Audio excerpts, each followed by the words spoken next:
la insuficiencia respiratoria. Tenemos que entender nosotros que dentro de todos los sistemas que se encuentran en nuestro organismo, tienen múltiples funciones, ¿no? Múltiples funciones que llevar a cabo, y dentro del sistema respiratorio ustedes saben que la principal función es el intercambio gaseoso, ¿no? ¿Qué es el término insuficiencia?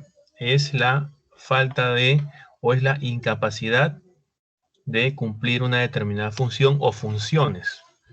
En términos más claros, es el fracaso de un sistema. ¿De acuerdo?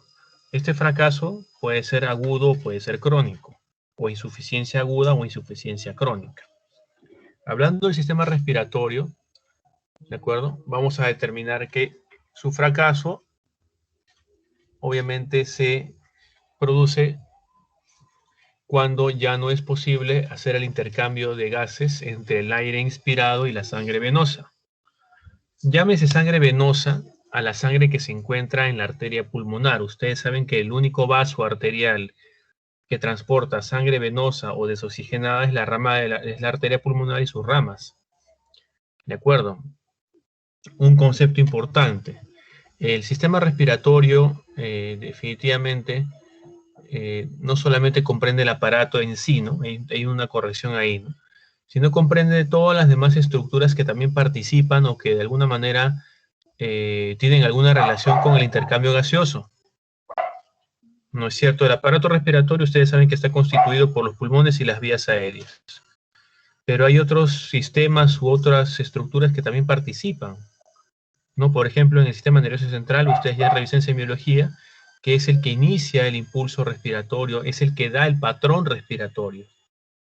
Por esa razón, cuando hay lesiones a nivel del sistema nervioso central, aparecen patrones respiratorios anormales, por ejemplo, la respiración de Cheyne-Stokes o la respiración de Biot, ¿no? La pared del tórax, ¿no? Realmente la pared del tórax es un término muy amplio, pero para hacerlo más práctico vamos a entenderlo como la presencia de los músculos respiratorios, entre ellos el diafragma, de acuerdo, que es el principal músculo inspiratorio, los músculos intercostales internos y externos, los músculos abdominales, ¿de acuerdo? La propia parrilla costal, es decir, las costillas, y los nervios del sistema nervioso periférico que inervan dichos músculos. La circulación, no solamente es la circulación pulmonar, sino el aparato cardiovascular. ¿Por qué, doctor? Porque ustedes saben que el aparato cardiovascular transporta sangre oxigenada y sangre desoxigenada. Dicho sea de paso, la insuficiencia no está considerada como una enfermedad, sino es un síndrome que representa la consecuencia final de la mayoría de procesos respiratorios. Ojo, no solamente procesos respiratorios, sino también de origen cardíaco, como por ejemplo el edema agudo de pulmón en una insuficiencia cardíaca, descompensada o congestiva, ¿no? ¿Qué significa ustedes? Bueno, los que ya, ustedes creo, no sé si han rotado cardiología, pero por lo menos en semiología han revisado el síndrome de insuficiencia cardíaca. Han revisado los criterios de Framingham, en el cual un criterio mayor es la presencia del edema agudo de pulmón, ¿no? Que obviamente es producida como una consecuencia de una disfunción cardíaca a lo largo del tiempo.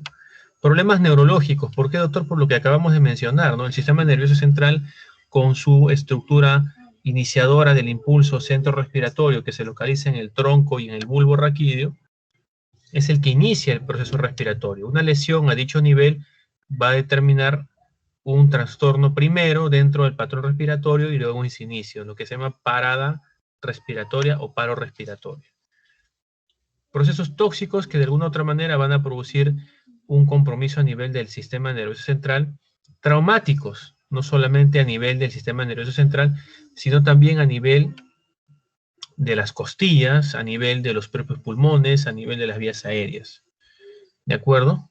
A diferencia de lo que podríamos pensar, ¿no? Que solamente la insuficiencia respiratoria se produce por un compromiso netamente del pulmón y las vías aéreas, esta primera diapositiva es para entender que hay insuficiencias respiratorias de origen no pulmonar. Ustedes saben que hay una gradiente de gases, ¿no es cierto? ¿Qué es una gradiente? Es una diferencia entre presiones en un compartimento y otro. En el espacio alveolar tenemos una presión promedio de 100 milímetros de mercurio de oxígeno y 40 de dióxido de carbono. En la sangre que viene de la arteria pulmonar tenemos una disminución o tenemos una presión menor de oxígeno y una presión mayor de CO2. ¿Qué significa? Ustedes saben que los gases, por ley de los gases, tienden a ir de mayor a menor presión. Es decir, el CO2 sale hacia el alveolo y el oxígeno ingresa. De tal manera que cuando se llega al espacio donde hay sangre arterial en la vena pulmonar, en general los niveles de presión deben ser los mismos con respecto al espacio alveolar. Y aquí aparece un concepto muy interesante llamado gradiente alveolo arterial. Doctor, ¿qué significa eso? Es la diferencia de presiones de oxígeno entre el capilar que lleva sangre arterial y el alveolo. Doctor, ¿cuánto debe ser este valor como mínimo? Bueno, como mínimo debería ser 0. ¿Por qué? Porque obviamente casi tiene las mismas presiones. Pero el detalle es cuánto es lo máximo. Generalmente debe ser solamente 12 milímetros de mercurio. ¿Qué significa, doctor? Que la diferencia entre las presiones de oxígeno en ambos compartimentos, como máximo debe ser 12 para considerarlo normal.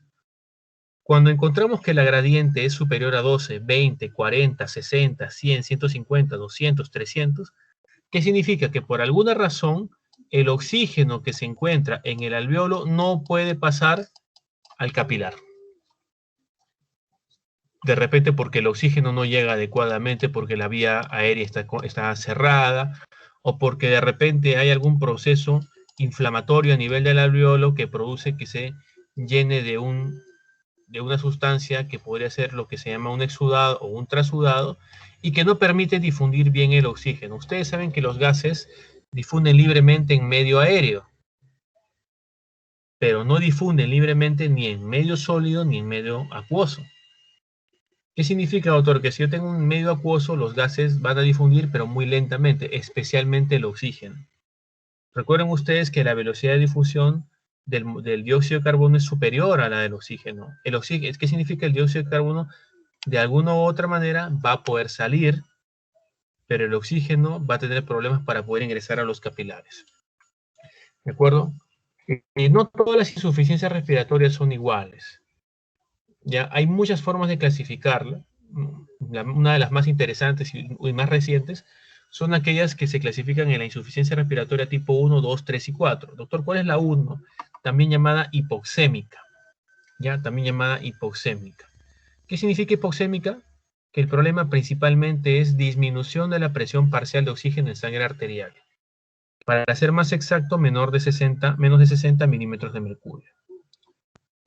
La insuficiencia respiratoria tipo 2 es aquella en la cual no solamente en muchos casos hay hipoxemia, sino además hay hipercapnia, o también se llama hipercábica, que significa incremento de los niveles de dióxido de carbono en sangre arterial.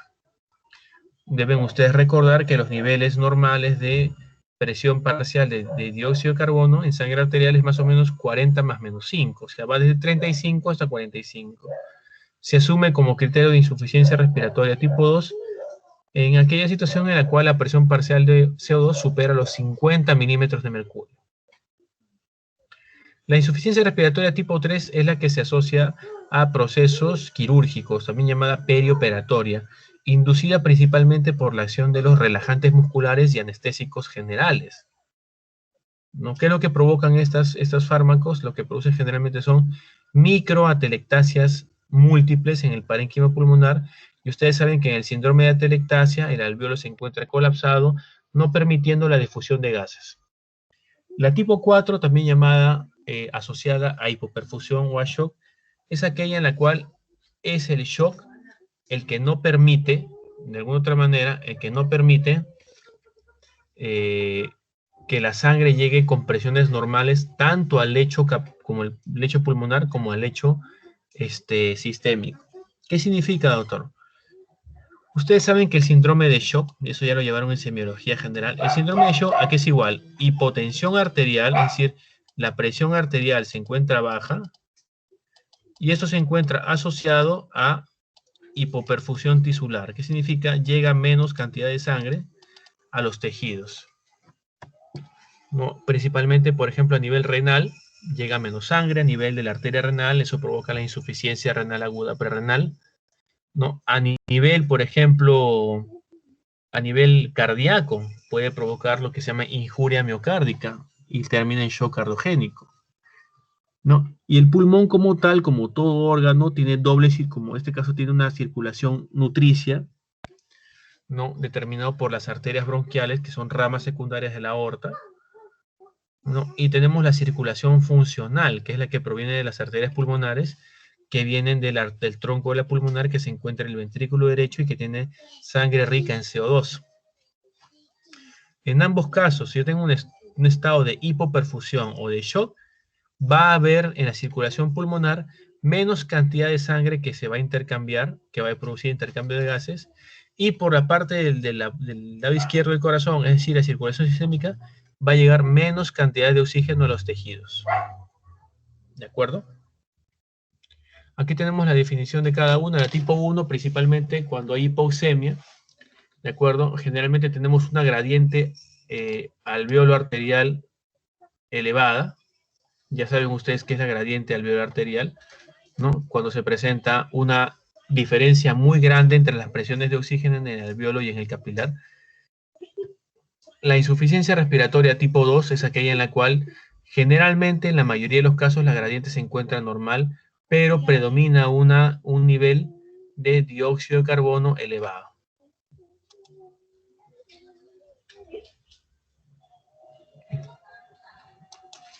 Un segundito.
Carmen, ¿se me escucha?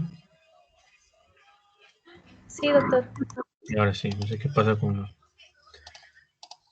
computadora. ¿Se puede ver la pantalla? Aún no, doctor. A ver. Ahí ya se puede, ¿me avisas? Sí, doctor, ya es visible. Perfecto. Seguimos. Entonces, generalmente las insuficiencias respiratorias tipo 2, la gradiente se encuentra normal, porque el problema no es, digámoslo así, oxigenatorio, sino es un problema ventilatorio. Ya en un momento vamos a entender qué cosa se entiende como ventilación. En la tipo 3 hemos visto que disminuye la capacidad vital, principalmente inducida por los medicamentos, de acuerdo a los relajantes musculares o los anestésicos generales. ¿Ya? La tipo 4, definitivamente una disminución en la entrega del oxígeno debido a disminución no solamente del gasto cardíaco inducido por el shock, sino también por una disminución de la sangre que llega hacia los pulmones para realizar un intercambio gaseoso.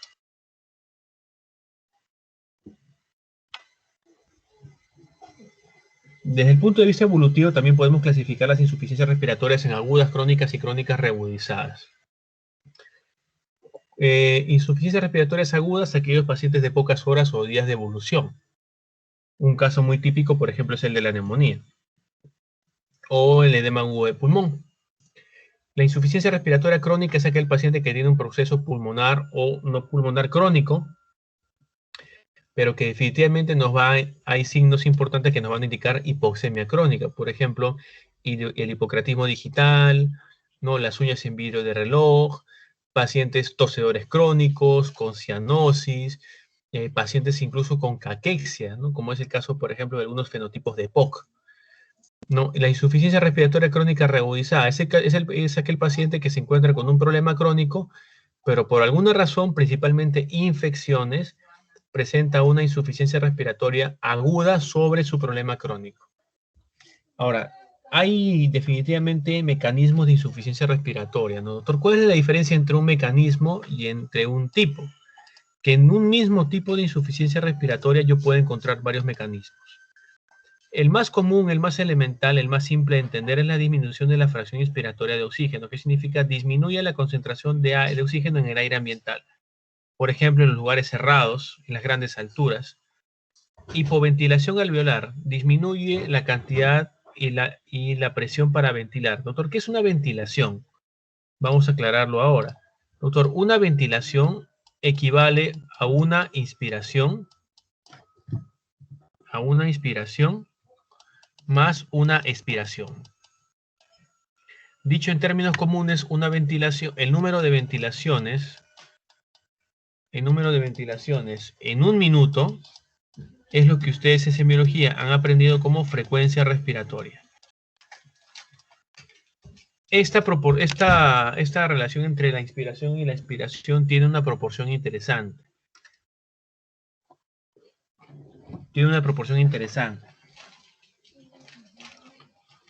Fisiológicamente la expiración es más larga, más o menos una proporción de 1 a 2. ¿Qué significa, doctor? Que un tiempo dura la inspiración, 2 tiempos dura la expiración. El tercer mecanismo es el mecanismo de la alteración de la difusión. Doctor, ¿qué significa? En pacientes con daños pulmonares crónicos severos, como por ejemplo la tuberculosis o por ejemplo los pacientes que estamos viendo ahora actualmente con el COVID-19, quedan lesiones seculares tan severas que el parénquima pulmonar es modificado, es reemplazado por tejido fibroso. Ustedes saben que el tejido fibroso no tiene funcionalidad, no participa en intercambio gaseoso. ¿Qué significa? Que si tengo un paciente con una reducción importante de su tejido pulmonar, tal vez en reposo no tenga ningún problema, esté compensado. Pero si el paciente realiza alguna actividad física o se presenta alguna circunstancia que incremente su demanda de oxígeno, el paciente entra en insuficiencia respiratoria. Alteración entre la ventilación y perfusión. Bueno, ustedes ya saben que fisiológicamente, esto ya lo hemos conversado con los alumnos en la práctica, fisiológicamente los ápices tienen una mayor ventilación que los vasos, debido a que el oxígeno, al ser un gas, tiende a irse hacia arriba, mientras que las bases se encuentran con mayor perfusión debido a que la sangre es un líquido y como todo líquido tiene un peso. Y el peso hace que la sangre se vaya hacia las bases. Todo alveolo, jóvenes, tiene que estar ventilado y perfundido. ¿Qué significa? Si yo tengo un alveolo aquí, en ese alveolo tiene que ingresar el oxígeno, ¿de acuerdo? Y además de eso, ese alveolo tiene que tener un capilar que lo está rodeando, que va a permitir que se presente el intercambio gaseoso mediante la gradiente. Y el último mecanismo de insuficiencia respiratoria es el efecto de Shandt, derecha-izquierda. Bueno, el efecto de Shandt, ¿qué significa? Estoy desviando, estoy salteando, estoy bypassando un territorio que no se encuentra oxigenado, ¿no? Es la máxima expresión de la alteración de la ventilación-perfusión. Un ejemplo muy típico es el edema agudo de pulmón, pero no cardiogénico, no cardiogénico.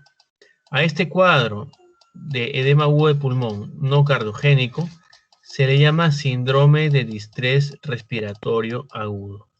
Hasta antes del 2012 se le llamaba síndrome de distrés respiratorio del adulto, pero ahora se le llama agudo. Para poder entender por qué razón un paciente también entra en insuficiencia respiratoria, es importante entender el espacio muerto. Doctor, ¿qué es el espacio muerto? Es aquella cantidad de aire presente en las vías aéreas y presente en los alvéolos, pero que no participa en la hematosis, no hace intercambio. ¿De acuerdo?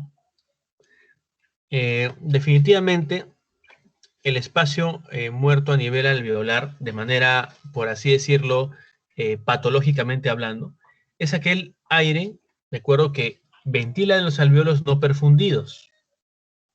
¿No? ¿Qué significa? Yo puedo tener un alvéolo, ¿no? Puedo tener un alvéolo que esté recibiendo oxígeno, pero por alguna razón el capilar que está rodeando ese alvéolo no puede recibir a ese oxígeno porque está, por ejemplo, con una obstrucción. Caso muy típico de la tromboembolia pulmonar. No, de nada me sirve que haya una cantidad importante de oxígeno si no se va a intercambiar.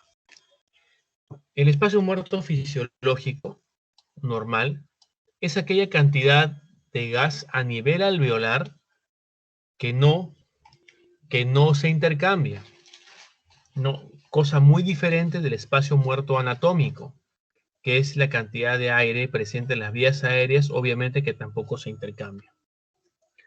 ¿No? Según el criterio evolutivo, como ya hemos mencionado, en la insuficiencia respiratoria aguda, generalmente el cuadro se presenta en minutos, horas o en días, ¿no? Inclusive hasta en minutos, ¿no? Porque, por ejemplo, un cuadro muy interesante son los que se presentan con el edema de glotis, ¿no? En los niños tiene un nombre muy peculiar, se le llama Krupp, ¿no? Por ejemplo, la aspiración de cuerpos extraños o las reacciones alérgicas extremas llamadas anafilaxia puede provocar un edema a nivel de la glotis, ¿no? Que definitivamente ustedes saben que va a provocar una obstrucción al ingreso del aire, ¿no? Las neumonías generalmente se instalan en días, ¿no es cierto? La insuficiencia respiratoria crónica es aquella que dura más tiempo, días, puede durar semanas, de acuerdo, inclusive hasta meses, y generalmente es el punto, el estadio final de muchas patologías pulmonares crónicas, por ejemplo, EPOC, por ejemplo, enfermedades pulmonares intersticiales difusas, pulmones secuelares por tuberculosis o de repente por el mismo COVID actualmente, ¿no? Esos pacientes de alguna u otra manera, sobre todo en estado de reposo, van a mantener cierta tranquilidad. Pero al incrementar su demanda de oxígeno por alguna actividad física, entran en insuficiencia respiratoria. Bueno, la regularizada es lo que acabo de mencionar, ¿no? Es un paciente con un problema crónico, pero que cada cierto tiempo se descompensa, principalmente debido a falta de tratamiento y a infecciones. Son las dos causas principales. ¿No? Ya hemos mencionado que dentro de las causas de insuficiencia respiratoria tipo 1 tenemos mecanismos interesantes, ¿no? El cortocircuito, ¿no? Por ejemplo, puede provocarse por muchas causas. Una de las causas más interesantes, ¿no? Es el infarto agudo de miocardio que se presenta con insuficiencia cardíaca y edema agudo de pulmón. ¿no? En este caso, el edema agudo de pulmón es de origen cardiogénico. Además de eso, la sepsis, los politraumatismos, las pancreatitis, la inhalación de gases tóxicos, inclusive acá podríamos incluir la presencia de grandes quemados, pacientes con grandes quemados, van a producir el mecanismo llamado shunt. Va a haber compromiso de gran territorio pulmonar. En la causa del desequilibrio de la ventilación-perfusión, hay enfermedades que van a provocar alvéolos perfundidos pero no ventilados.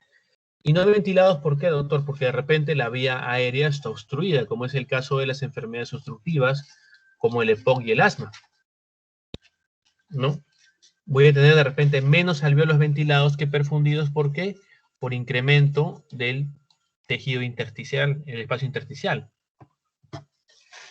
También, así como puede haber alvéolos ventilados, mejor dicho, no ventilados, pero perfundidos, también voy a tener alvéolos ventilados, pero no perfundidos. Por ejemplo, problemas a nivel vasculares, como por ejemplo los émbolos, ¿no? Los embolismos pulmonares.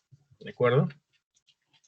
Dentro de los casos de insuficiencia respiratoria tipo 2, tenemos aquellos pacientes con lesiones pulmonares previas, por ejemplo, los pacientes que tienen EPOC, pacientes asmáticos, ¿de acuerdo? Y pacientes con otras lesiones importantes, sobre todo inclusive en algunos casos genéticamente heredada, como es la fibrosis pulmonar por la fibrosis quística. ¿Ya? También tenemos insuficiencias respiratorias tipo 2 cuando los pulmones están normales. Ah, doctor, usted me explicó que la ventilación, la hipoventilación alveolar no solamente proviene de daño a nivel pulmonar, sino podría tratarse de un problema a nivel del sistema nervioso sobre todo. Los que se llaman causas neuromusculares. Neuromusculares. A nivel del sistema nervioso central, por ejemplo, un ACV, un tumor cerebral, ¿no? Un traumatismo cráneoencefálico. A nivel de la médula, por ejemplo, ¿cuántos pacientes hemos visto con traumatismos a nivel de la columna cervical? Quedan cuadriplégicos. Pero la gente a veces no se pone a pensar que a nivel de la columna cervical se desprende la rama número 5, de la cual nace un nervio llamado nervio frénico que se encarga de inervar el diafragma, principal músculo inspiratorio.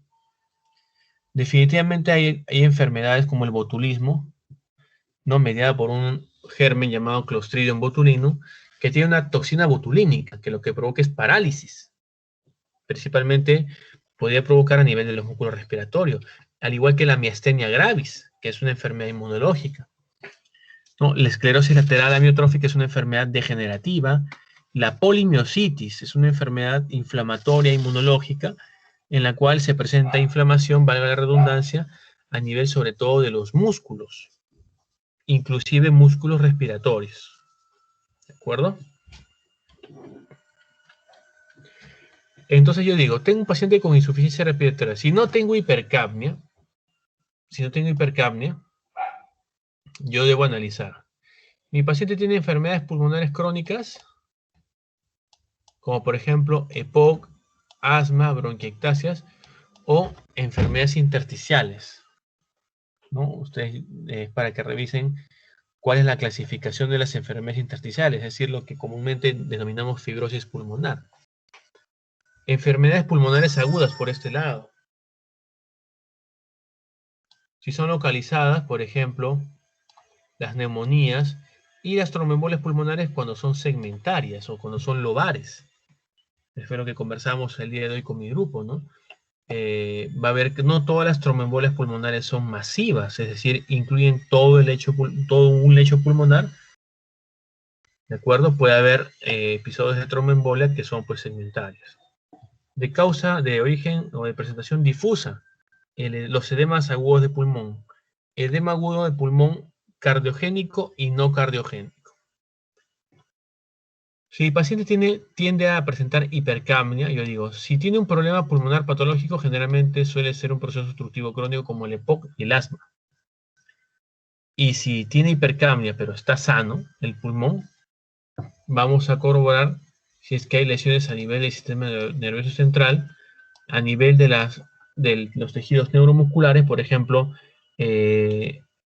la segunda motoneurona, ¿no? O mejor, claro, la segunda motoneurona, problemas a niveles de los nervios periféricos, a nivel de la placa mioneural o en el músculo propiamente dicho. No olvidemos esos detalles.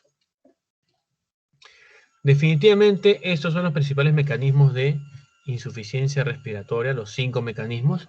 Y definitivamente, jóvenes, ustedes ven que en todos la presión de oxígeno está baja, en todos. Y la presión parcial de CO2 está elevada principalmente ¿en dónde? En la hipoventilación alveolar. Y la gradiente. Como yo tengo el primer mecanismo llamado hipóxico, disminución de la presión inspiratoria del oxígeno, no es un problema de gradiente, porque el oxígeno sigue difundiendo, sino el problema es la cantidad del oxígeno. O sea, ¿qué tanto oxígeno hay en el aire?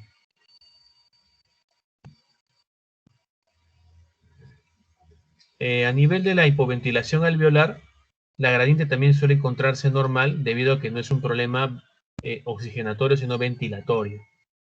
La gradiente, la diferencia de presiones de oxígeno generalmente se encuentra normal. Pero en las últimas tres, sí tenemos una gradiente elevada. Doctor, pregunta de examen, ¿en cuál de ellas la gradiente se encuentra más elevada, exageradamente elevadas en niveles demasiado importantes? En el cortocircuito, también llamado shunt. ¿Ya? El shunt, recuerden ustedes, no se olviden, es la causa del síndrome de distrés respiratorio agudo, es un mecanismo. ¿Ya? Las manifestaciones clínicas son variables, ¿no? Si mi paciente tiene hipoxemia, generalmente tengo sintomatología a nivel neurológico y cardiovascular. Cardiovascular siempre compensando el problema, inicialmente puede haber taquicardia, ¿no? Pero si vemos que es un paciente que se encuentra con gran compromiso pulmonar, con demasiado esfuerzo respiratorio, al final todas las medidas que fueron compensatorias terminan por complicar todo. Inicialmente hubo taquicardia, el corazón va a entrar en un proceso de injuria y va a comenzar a latir más lento hasta que finalmente va a parar. Se llama parada cardíaca. De igual manera con las arritmias cardíacas.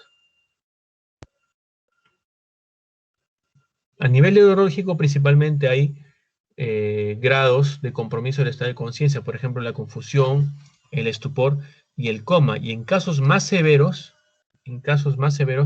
ha existido lo que nosotros denominamos encefalopatía hipóxico-isquémica.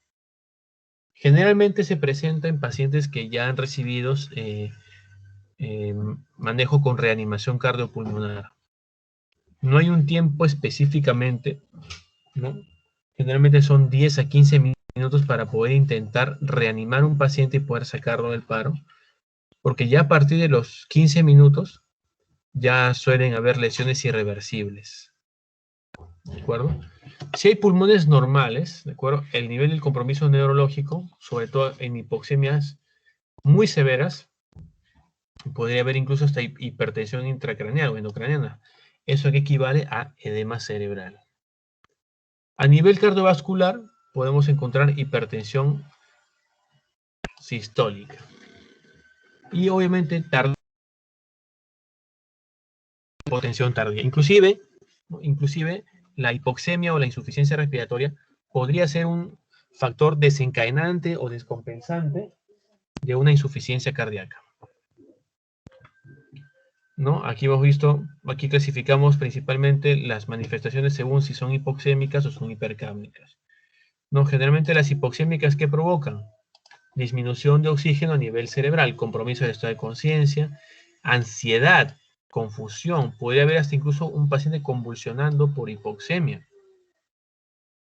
No, taquicardia o bradicardia, dependiendo del momento en que evaluemos nuestro paciente. La presencia de arritmias, ¿no? La presencia de arritmias. Por esa razón, en el manejo de la reanimación cardiopulmonar, uno de los objetivos es identificar el factor que provocó ese paro o esa parada. Y un gran porcentaje es la presencia de hipoxemia. Cuando hay hipercamia, ¿qué significa, doctor? Síntomas producto de emisión de dióxido de carbono. Compromiso del estado de conciencia, por supuesto, porque los niveles elevados de dióxido de carbono suelen acompañarse de edema cerebral. Dolores de cabeza, confusiones, puede haber somnolencia hasta el grado de coma. Convulsiones. Doctor, recuerden ustedes que la presión parcial de CO2 es mayor de 45, se encuentra entre 40 más menos 5. He visto pacientes con cuadros agudos, con presiones parciales de dióxido de carbono que superan los 70 u 80, inclusive hasta 100. Cuando hay mucha elevación de dióxido de carbono, esto difunde fácilmente hacia las neuronas, provocando edema. ¿De acuerdo? No, definitivamente hay factores o síntomas o signos que nos van a indicar tempranamente, si es que el paciente tiene un problema de insuficiencia respiratoria, y poder definir qué tratamiento va a recibir. Idealmente debería hacerse así, ¿no? Cuando el paciente tiene ansiedad, cuando el paciente refiere disnea, cuando hay confusión, inquietud, intermedias, cuando ya hay taquicardia, vasoconstricción periférica. ¿Por qué razón? Porque el cuerpo es muy sabio, ¿no? Protege de la hipoxemia a los órganos que él considera vitales. ¿Cuáles son? Cerebro, pulmón, riñones, pulmones y glándulas suprarrenales.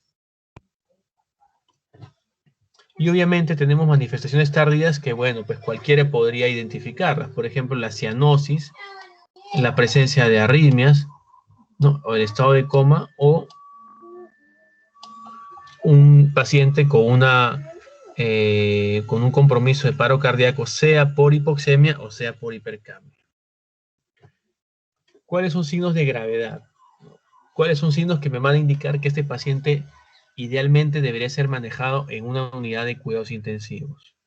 Empleo de músculos auxiliares, los famosos tirajes, usos de musculatura accesoria, como por ejemplo el aleteo nasal, signos de fatiga muscular, y eso lo vamos a ver en base al patrón respiratorio, ¿no? Las personas respiran con una determinada amplitud, pero si nosotros vemos que un paciente o una paciente respira de manera superficial, definitivamente nos va a indicar que empieza a haber un agotamiento de los músculos, como por ejemplo cuando uno corre, se cansa y va a tener que parar. Igual los músculos respiratorios, en algún momento se cansan y tendrán que parar, provocando una parada respiratoria. Taquicardia mayor de 100 latidos por minuto que no tenga una justificación importante, y una frecuencia respiratoria mayor de 40. ¿Ya? Aparición de cianosis, ¿no? Signos de insuficiencia cardíaca izquierda. ¿Ya? Signos de insuficiencia cardíaca izquierda. Definitivamente el mejor examen para poder identificar la insuficiencia respiratoria es la gasometría arterial, ¿no? Nos va a permitir clasificar y confirmar los tipos de insuficiencia respiratoria según lo que se ha mencionado ya. Definamos dos conceptos. La falla oxigenatoria o falla hipoxémica es aquella que se produce cuando hay una disminución de la presión parcial de oxígeno y hay una gradiente generalmente aumentada, especialmente en el SHANT, en alteración, ventilación, perfusión. Cuando yo hablo de falla ventilatoria, ¿qué significa? Mi paciente no está ventilando bien, no está respirando bien. Y cuando ustedes deben recordar, con una persona hiperventila, es decir, respira rápidamente, lo que va a provocar es una eliminación del dióxido de carbono. ¿De acuerdo? Las causas de insuficiencia respiratoria pueden ser miles. Eso va a depender de la historia clínica. Pero ya saben ustedes que la insuficiencia respiratoria puede ser producto de cualquier lesión en los órganos ya mencionados. En este caso, para poder establecer la causa de la insuficiencia respiratoria, tenemos que pensar que las primeras causas, las más comunes, son las pulmonares. Y dentro de las pulmonares son las infecciones. Entonces tenemos que ponernos a realizar un plan de trabajo que me ayude a poder identificar la repercusión de esa insuficiencia respiratoria y la probable causa. ¿No? Por ejemplo, si yo sospecho que es una neumonía, ¿no? Solicito frotis de esputicultivo de esputo, aunque no es muy sensible. Definitivamente, si mi paciente requiere oxígeno, necesito un estudio de gasometría arterial para ver el grado del daño y cuánto oxígeno va a requerir. Este es un comentario aparte. Nosotros cuando administramos oxígeno a jóvenes, siempre tiene que ser mediante el uso de una gasometría arterial, a menos que el paciente ya esté en condición de alta y se pueda ir. Ahora, la gasometría también nos permite determinar si este paciente con problema de insuficiencia respiratoria requiere soporte ventilatorio. Un cuadro hemático, lo que conocemos como hemograma, me va a permitir evaluar las 3 series celulares para determinar si hay un proceso infeccioso. Los cultivos realmente, cuando hablamos de problemas infecciosos pulmonares, tendrían que ser cultivos directamente del alveolo para tener un resultado importante, confiar en ese resultado.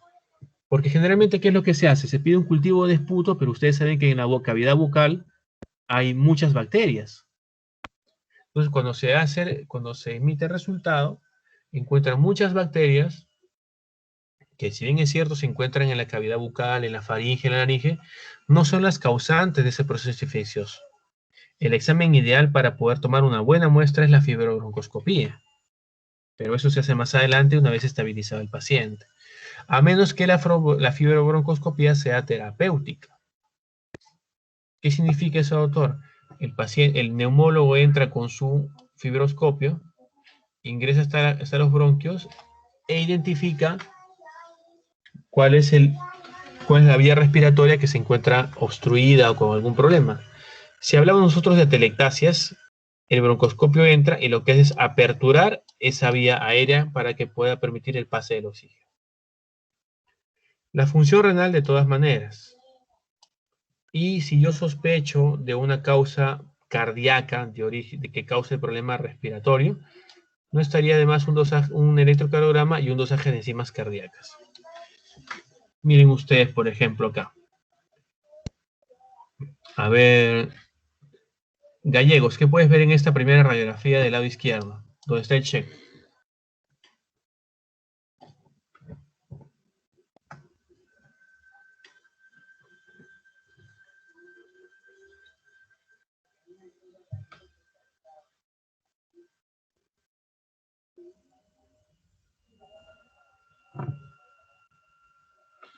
¿Está Gallegos, Carmen? Sí, doctor. Ah, como no responde.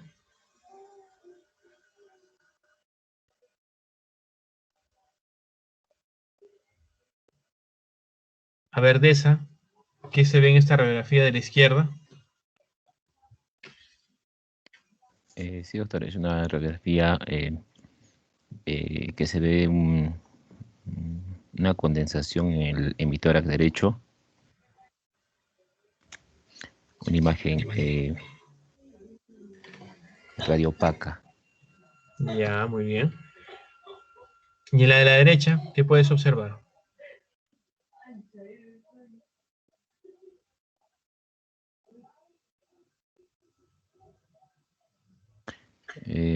Bueno, sobresale el botón aórtico.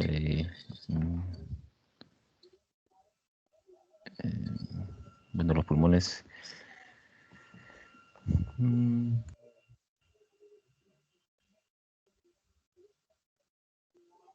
¿Alguien puede dar otra opinión con respecto a la radiografía de la derecha?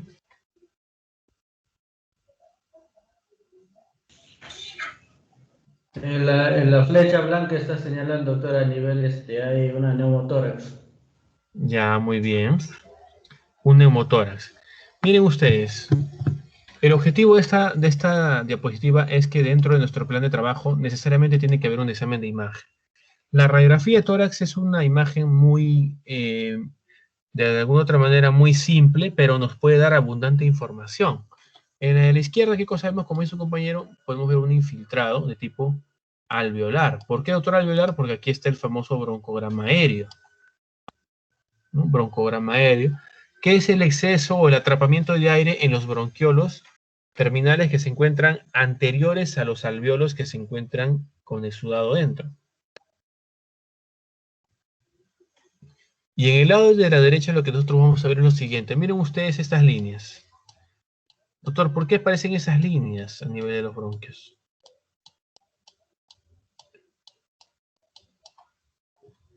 ¿No? Esas líneas son la trama broncovascular, jóvenes. Son la trama broncovascular. Por eso no se ve negro. Eso que ustedes ven aquí es un neumotórax. Todo esto.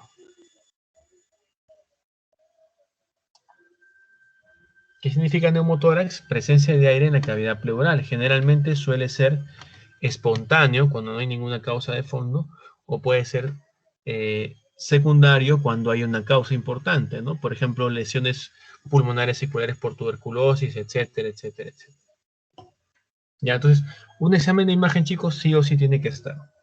Si tengo alguna duda con algún examen de imagen, una tomografía pulmonar computarizada de alta resolución nos va a dar una información muy certera. Un algoritmo diagnóstico para la insuficiencia respiratoria es con los criterios clínicos, hago un examen de hemograma y un examen de gasometría y determino, ¿no? Si el paciente tiene menos de 60, ese paciente requiere grandes cantidades de oxígeno por encontrarse en una insuficiencia respiratoria.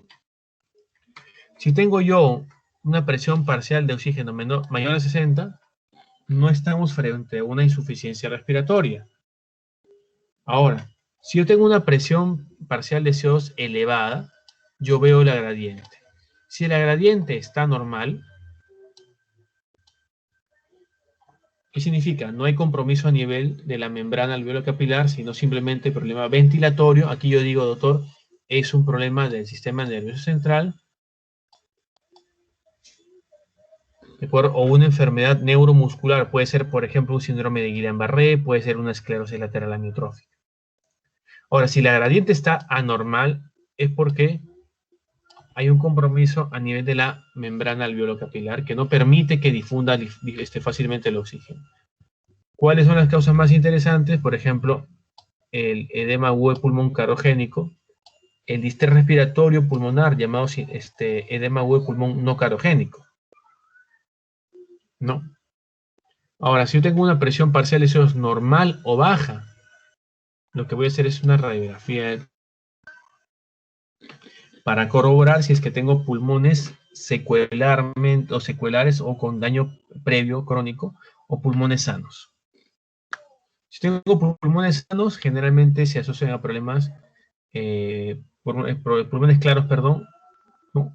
Generalmente se asocia a patologías como el asma, el EPOC, ¿de acuerdo? La tromboembolia y microtelectasias. Generalmente eso se presentan sobre todo el shunt con lesiones bilaterales. Y cuando vemos imágenes localizadas, como fue el caso de este paciente, en el lado izquierdo, vamos a encontrar lesiones muy delimitadas, ¿de acuerdo? Muy delimitadas, como pueden ser infartos pulmonares, pueden ser neumonías aspirativas, atelectasias, etc. ¿Cuáles son las metas terapéuticas que yo debo aspirar, ¿no? Primero, debo tener un patrón ventilatorio adecuado. Provocar una estabilidad hemodinámica. Recuerden ustedes que el oxígeno es transportado por la sangre en el 97%. Y esa presión con la cual el oxígeno circula a un nivel de hemoglobina está siendo dada por el aparato cardiovascular. ¿No? Entonces tiene que manejarse una estabilidad hemodinámica y mejorar el patrón ventilatorio, ¿no? Para eso nosotros utilizamos desde un monitoreo respiratorio que nos permita evaluar al paciente cada cierto tiempo. Podemos utilizar una oximetría de pulso, pero lo ideal siempre es un examen de gases arteriales en sangre. ¿Ya? La evaluación funcional respiratoria, ¿de acuerdo? Tenemos que determinar qué tipo de tórax es, qué patrón ventilatorio tiene, cuál es su frecuencia respiratoria, si es respiración tóraco-abdominal, que es algo anormal, ¿no? Y una evaluación, ¿no?, hemodinámica. Definitivamente, muchos pacientes por el grado de insuficiencia respiratoria pueden tener compromiso de la vía aérea. ¿Qué significa? Compromiso a nivel de la glotis, de la tráquea, de los bronquios. Para evitar ese problema, ¿no?, tendríamos nosotros que proceder a la intubación. Ojo que la intubación tiene sus criterios. Que primero que el paciente tenga insuficiencia respiratoria. No, segundo, que no sea capaz de mantener un flujo de oxígeno por sí solo. En ese caso tendríamos nosotros que intubarlo. ¿Cuáles son los objetivos de la oxigenoterapia? Obtener una saturación por encima de 90 y una presión parcial de oxígeno por encima de 60 milímetros de mercurio. O sea, sacarlo de la definición de insuficiencia respiratoria. El oxígeno puede administrarse por dispositivos de bajo flujo y de alto flujo. ¿Cuál es el objetivo? Aumentar la fracción inspiratoria de oxígeno. ¿Qué significa? Ustedes saben que nuestra fracción inspiratoria de oxígeno normal es 21%. ¿Qué significa, doctor? Que el 21% del aire que respiramos es oxígeno. Y lo demás son otros gases. Puede ser oxígeno, puede ser el monóxido de carbono, el hidrógeno, dióxido de carbono, etc. No. El objetivo de la oxigenoterapia, ¿de acuerdo?, es tratar la hipoxemia y evitar el sufrimiento tisular mediante, este caso mediado por la hipoxemia. Disminuir el trabajo respiratorio. Hacer que mi paciente respire más tranquilo, más calmado. Disminuir el trabajo miocárdico. ¿Por qué, doctor? Porque ustedes saben que el corazón es uno de los órganos que más oxígeno consume. Y si, por así decirlo, tengo un paciente que por desgracia es cardiópata, basta minutos para que en un contexto como, digámoslo así, alguna infección o algún proceso que requiera, que aumente su requerimiento de oxígeno, este paciente puede presentar infartos cardíacos, pasando por anginas. ¿Ya? Hay dispositivos de bajo flujo y de alto flujo. Bajo flujo, las famosas cánulas binasales, los tubitos que van en la nariz, ¿no? Ese es un paciente y el dispositivo tiene dos huequitos que van así en su nariz. Y la bolsa de reservorio. Alto flujo, sobre todo lo que estamos viendo ahora a propósito de la pandemia, cánulas binasales de alto flujo con fíos más de 50%. ¿De acuerdo? Vamos a utilizar nosotros algunas máscaras especiales llamadas snorkel. Ya, el snorkel, que se ha puesto de moda actualmente por el tema del coronavirus, es un dispositivo que combina a la máscara de Venturi con la máscara de reservorio. Y el último dispositivo para poder administrar oxígeno a alto flujo es el tratamiento con soporte ventilatorio, es decir, ventilación mecánica. Ya estamos viendo, ustedes ya deben recordar, deben revisar, ¿no?, cómo aumenta el fío, la fío 2, que es la fracción inspiratoria de oxígeno, en base a la cantidad de flujos. ¿De acuerdo? En base a la cantidad de flujo. Por ejemplo, las cánulas binasales o nasales pueden aumentar solamente hasta el 40% nada más. Y hay una proporción, ¿no? Si el paciente recibe 1 litro de oxígeno, recibe el 24%. Si recibe 2 litros de oxígeno, recibe el 48%. Perdón, 28%. Si recibe 3 litros, el paciente recibe 32%. Si recibe 4 litros, recibe 36%. Y si recibe 5 litros, recibe 40%. Ojo que estamos hablando de bajo flujo. Doctor, ¿qué significa? ¿Cuál es lo máximo que le puedo yo administrar con una cánula binasal? Solamente el 40%. A partir de ese dispositivo, tengo yo que utilizar máscaras que me proporcionen una FiO2 por encima del 40 y 50%. ¿No? En pacientes en los cuales, doctor, yo tengo un paciente con problema pulmonar crónico, digámoslo así, un EPOC. Pero después de algunos días comienza a presentar gran disnea, dificultad respiratoria, o sea, otros síntomas. Lo más probable es que este paciente con lesión crónica se haya reagudizado. Jóvenes, mientras no haya hipercapnia, el tratamiento es oxígeno. Pregunta de examen. En pacientes con pulmón crónicamente dañado, el objetivo de saturación es de 88 a 92%. Repito, en pacientes con pulmones crónicamente dañados, el objetivo de la saturación es de 88 a 92%. ¿Por qué, doctor? Yo cuando tengo un paciente con problema oxigenatorio, no, lo suplemento oxígeno y puedo mejorar la saturación y la presión parcial de oxígeno. Mi problema es con el dióxido de carbono. Si mi paciente comienza a retener dióxido de carbono, La única manera de poder eliminar ese dióxido de carbono es mediante ventilaciones, es decir, mediante respiraciones. Pero si mi paciente por alguna razón no está en condiciones o tiene respiraciones que son anormales, tiene un patrón respiratorio inadecuado, o lo que es peor aún, pacientes con respiraciones de tipo boqueante o agonizante, también se le llama así, no hay otro que ofrecerle soporte ventilatorio. ¿No? Hay ventilaciones mecánicas no invasivas cuando no se pone tubo, sino es una máscara llamada interfase que va pegada con un arnés a la cara del paciente, o utilizar la ventilación mecánica invasiva mediante la intubación. ¿Cuál es el objetivo de la ventilación mecánica? Ojo, jóvenes, si ustedes tienen algún conocido o de repente como son estudiantes de medicina, alguien les ha hecho alguna consulta sobre el tema del coronavirus. La ventilación mecánica no es un tratamiento curativo, es un tratamiento de soporte. ¿Qué significa soporte, doctor? Sustituye la función de intercambio gaseoso del pulmón y de ventilarlo mientras se resuelve el problema que lo llevó a esa situación. Entonces, ¿cuáles son los objetivos? Primero, ¿de acuerdo? Manipular el intercambio gaseoso a nivel pulmonar. ¿Por qué? Porque yo voy a estructurar todo mi esquema en el ventilador mecánico. Yo le voy a poner cuánto de frecuencia respiratoria va a recibir, cuánto de fracción inspiratoria de oxígeno va a recibir, a qué presiones lo voy a recibir. Aumentar el volumen pulmonar. De repente, cuando el paciente estaba con una respiración boqueante, solamente respiraba 100 o 120 centímetros cúbicos. Ustedes saben que el volumen tidal de un paciente promedio es 500 mililitros. ¿De acuerdo? Reducir o manipular el trayectorio. ¿Cómo se logra eso? ¿No? Con la frecuencia que le vamos a poner al ventilador, ¿no? La cantidad de oxígeno que le vamos a poner al ventilador.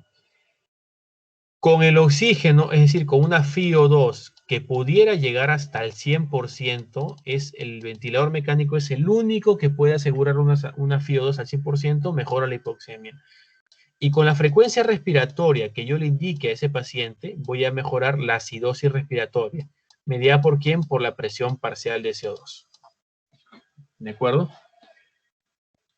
Prevenir la fatiga de músculos respiratorios.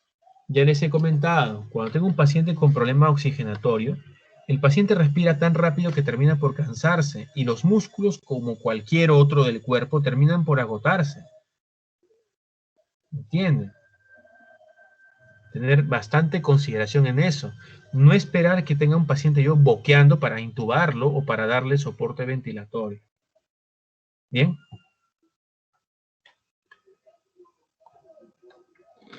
¿Cuáles son las indicaciones de ventilación mecánica? Una hipoxemia importante, ¿no? Menor de 60 milímetros de mercurio, ¿de acuerdo? Una acidosis respiratoria. Ojo, cuando yo hablo de acidosis respiratoria, estoy hablando de acidosis respiratoria aguda. Crónica no, aguda. ¿No? Obviamente que esto es producto de la hipercapnia, pues mayor de 50, puede ser 60, 70, pero que altere el pH. Esa es una acidosis aguda. Una frecuencia respiratoria mayor de 35 por minuto. Esto también es algo controversial. ¿No? Controversial. La frecuencia respiratoria por sí sola no nos da esa indicación. Capacidad vital baja. Fuerza inspiratoria disminuida. Ustedes saben que por medio de la fuerza inspiratoria ingresa el volumen tidal, ¿no? ¿Qué significa? A menor fuerza, menor volumen tidal. Uso de musculatura accesoria. Por ejemplo, que yo tengo un paciente que lo vea con aleteo nasal, con tirajes, ¿de acuerdo? Doctor, hemos visto que esa es la indicación de ventilación mecánica, pero ¿qué cosa es la ventilación mecánica no invasiva? ¿No? Es la ventilación que se da sin intubar al paciente. Se le coloca una máscara en la cara, llamada interfase, que es sujetada por un arnés, por unas correitas que lo sujetan a presión. No se le intuba al paciente, el paciente tiene que estar despierto. Es por esa razón que una contraindicación es la disminución del estado de conciencia, porque el paciente tiene que colaborar. El paciente tiene que estar estable hemodinámicamente, no puede estar chocado, tiene que estar con buena presión. Doctor, mi paciente tiene gran cantidad de secreciones, tiene cualquier cantidad de flema. Bueno, ese dispositivo va pegado a la cara y no puede desamarrarse ni sacarse porque el aire entra a presión. Y si mi paciente maneja gran cantidad de secreciones, lastimosamente no va a colaborar, se le va a tener que estar aseando a cada momento y no va a tener la posibilidad de ir bien con una ventilación mecánica no invasiva. ¿No? Dicho sea de paso, el siguiente punto, pacientes agitados o no colaboradores. El paciente tiene que colaborar para hacer una ventilación mecánica no invasiva. Y la invasiva, ¿cuándo es? Cuando tengo un paciente que se encuentra en un paro, es lo que se llama manejo avanzado de la vía aérea, ¿de acuerdo? Manejo avanzado de la vía aérea. Ya. Fracaso de la ventilación mecánica no invasiva. Por alguna razón, de repente el paciente estaba despierto al inicio, pero luego presentó trastorno de conciencia. Hipoxemias muy severas, presiones arteriales menores de 40. Y que no haya mejorado en nada la acidosis respiratoria a pesar de la ventilación mecánica no invasiva. ¿De acuerdo? Muy bien. Ojo. Doctor, para yo poder dar una ventilación mecánica invasiva, ¿tengo que intubar al paciente? Por supuesto que sí. Es por esa razón que una de las indicaciones de intubación es la conexión de ventilador mecánico. Doctor, pero yo puedo intubar a un paciente sin la necesidad de conectar un ventilador mecánico. Sí, son otras dos circunstancias. La primera, cuando la vía aérea está obstruida y tengo que corregirlo. Y la segunda, facilitar la higiene de este paciente, sobre todo en pacientes que manejen cualquier cantidad de secreciones y encima de eso no pueden moverse, no pueden toser, entonces la enfermera tiene que estar aspirando las secreciones cada cierto tiempo para evitar que colapse la vía aérea superior. Esto ya lo hemos visto, ¿no? Ese es un algoritmo simplemente para concluir lo ya mencionado. En un paciente en el cual yo tenga un diagnóstico de insuficiencia respiratoria, yo voy a evaluar mi anamnesis, mi examen físico, mi nivel de estado de conciencia. Si tengo signos clínicos de gravedad, como los que ya hemos visto en diapositivas anteriores, es importante proteger la vía aérea, tratar de estabilizar hemodinámicamente a nuestro paciente, ¿de acuerdo? Tratar con oxígeno, pero si a pesar de eso no mejora o hay una acidosis respiratoria grave, el tratamiento es intubación, jóvenes. Aquí es actuar rápido. La gasometría sale en 10 minutos. En 10 minutos yo tengo que definir si es que este paciente se intuba o no. Ya, si no tengo signos clínicos de gravedad, evalúo mi examen de gasometría arterial, ¿no? Y yo debo lograr una saturación con oxígeno de 90 a 92. ¿De acuerdo? Obviamente que si tengo criterios de resolución, ¿no? Por ejemplo, una presión de oxígeno menor de 60 y una PCO2 menor de 50, se suspende el aporte de oxígeno por el peligro de hiperoxia. El oxígeno es bueno, pero lean ustedes qué pasa cuando se le da demasiado oxígeno a un paciente. ¿De acuerdo? Cuando tengo un paciente que a pesar tengo un paciente con una presión parcial de oxígeno menor de 60 y una presión parcial menor de 50, el tratamiento es dar oxígeno para mejorar la presión parcial de oxígeno en sangre mediante el incremento de la FiO2 y tomar un examen de gasometría en 1 hora. Si mi paciente tiene una presión parcial de CO2 mayor de 50, ¿de acuerdo? Tendríamos que estar ya pensando en la posibilidad de soporte ventilatorio. Ahora, si tengo un problema de tipo 2, hipoxia e hipercapnia, dar terapia con oxígeno, repetir en 1 hora y verificar si mi paciente ha corregido la hipoxemia, ¿no? O no ha corregido la hipoxemia, pero sí corrigió la hipercapnia, mantener el flujo, pero para corregir la hipoxemia. La hipercapnia se resuelve. Pero si a pesar de las terapias indicadas, a pesar de dar oxígeno y no lograr una presión parcial de oxígeno importante, o lo que es peor, comienza a aparecer acidosis respiratoria aguda, ahí sí mi paciente necesita una terapia de soporte ventilatorio, ¿no? ¿Y de qué va a depender que lo intube o no? De que si está consciente, si colabora, si definitivamente tiene la posibilidad de mantener libre su vía aérea, el paciente es candidato a ventilación mecánica no invasiva. Cuando no es capaz de proteger su vía aérea, no es colaborador, está inconsciente, no responde, o tiene una injuria pulmonar o tiene una insuficiencia respiratoria muy severa, aquí se le tiene que intubar y conectar a un ventilador mecánico. ¿Alguna pregunta?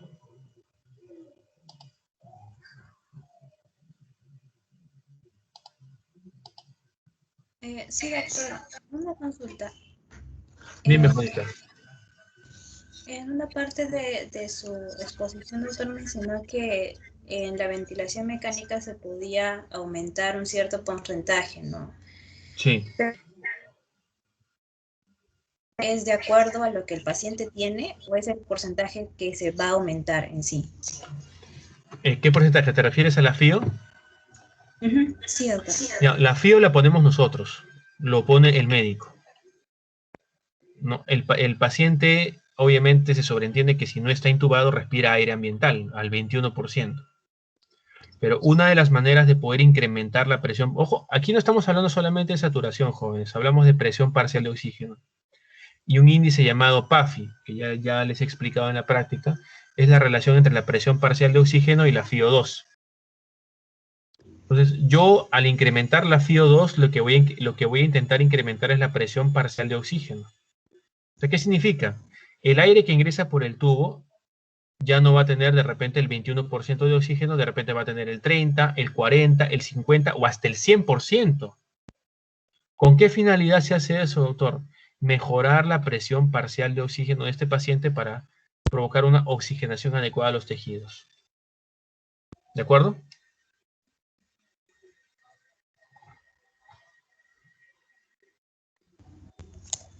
Ah, ya. Ok, doctor. Sí. ¿Alguna otra pregunta?